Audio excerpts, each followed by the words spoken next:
The next chapter is called A Nasty Atmosphere. Would anyone like to hear a nasty atmosphere?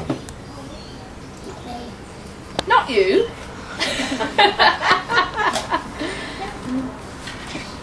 Meanwhile, outside, the linny was in uproar. All the forest creatures rushed here and there, breathlessly exclaiming about the machine. Some were already packing up their few possessions and leaving. Only Bella sat quietly in the talia tree, watching silently, her head slightly cocked as though listening to the ruckus. The smash basher was so close now that everyone could hear the tearing crack as trees fell under the bulldozer's gleaming teeth. They felt the thump in their bones as the old ones sailed down, crashing upon the earth, scattering creatures willy-nilly, killing some and wounding others. More animals fed the linny, heading away from the noise. Soon only the magpies, the squirrels, and the fairies were left. Oh, and Bella in the talia tree.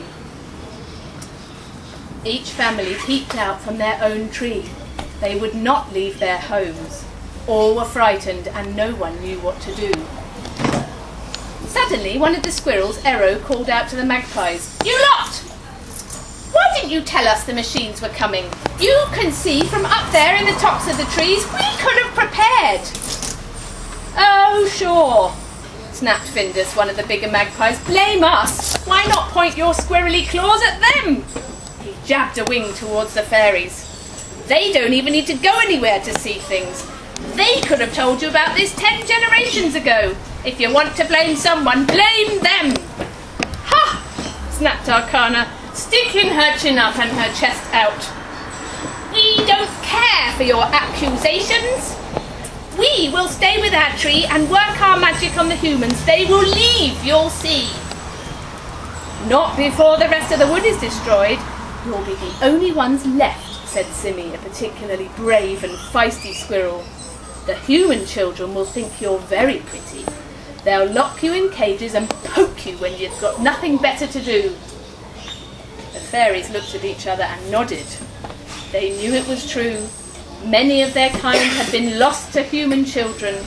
The ones who were left had worked hard and long to get humans to believe that fairies weren't real. They even came up with elaborate stories to prove that they lived only in the imaginations of children. Not one fairy wanted to go back to the days of cages and poking. Quarrelling erupted. The fairies bickered amongst themselves. The magpies and squirrels tossed spiteful comments at each other across the clearing. The mushrooms started to wilt in the nasty atmosphere. And the smash basher crept ever closer, gobbling up the forest, chomping the old ones and crunching its way toward the linny. Suddenly a dark shadow flashed across the clearing. Bella swooped down and screeched her loudest cry. Silence. The forest dwellers stopped gabbing, eyes wide, mouths shut. The little ones hid behind their parents, peeking out from fur and flower skirts. "I have watched you, your parents and your parents' parents and their parents. I have watched you for centuries. You've gone about your business as though each of your families are the only ones that live here. How many hard winters have we lived through that would have made so much happier if the squirrels had shared their hoard." The fairies and the magpies glared at the squirrels, who looked at the ground ashamed.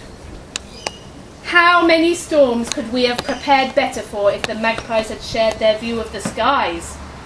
I know that you lost a little one just last year to lightning." Bella directed her black eyes towards the fairies. Arcana and some of the older fairies sent fierce glances at the magpies. "And you, fairies, you who have lost the language of the trees, you who were given a special place in these woods, caretakers of the knowledge of the old ones, what have you done with this great honour?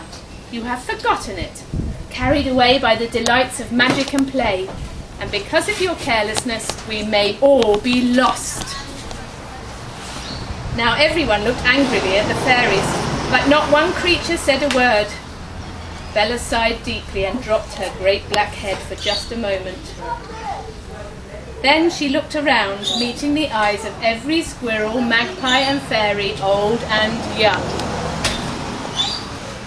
"I will be back shortly," she said, and spread her huge dark wings, lifting high into the air above the clearing and disappearing in the direction of the tree-shattering noise.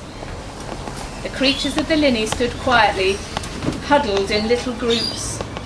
There was a strange and awkward silence, backed by the rumbling of the approaching machine. Wow! Appropriate. Suddenly the magpie Findus stepped out from under the shade of the tully tree into the centre of the clearing. He placed a wingtip on Arcana's shoulder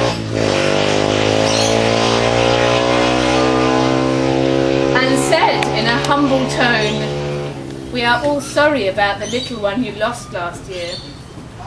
A single tear slipped from Arcana's eye and rolled slowly down her cheek. She nodded at Findus and thanked him for his apology. Simmy the squirrel stepped out into the clearing next. He gestured to the others. "We're sorry too that we had plenty whilst you were hungry."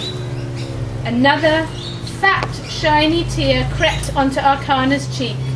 She hung her ancient fairy head and spoke. "It is true what Bella said. We have all been too busy playing at magic to remember the special task that was entrusted to us alone. We have forgotten the language of the trees. We cannot understand even our own tree. I am ashamed to admit this. I don't know what to do now."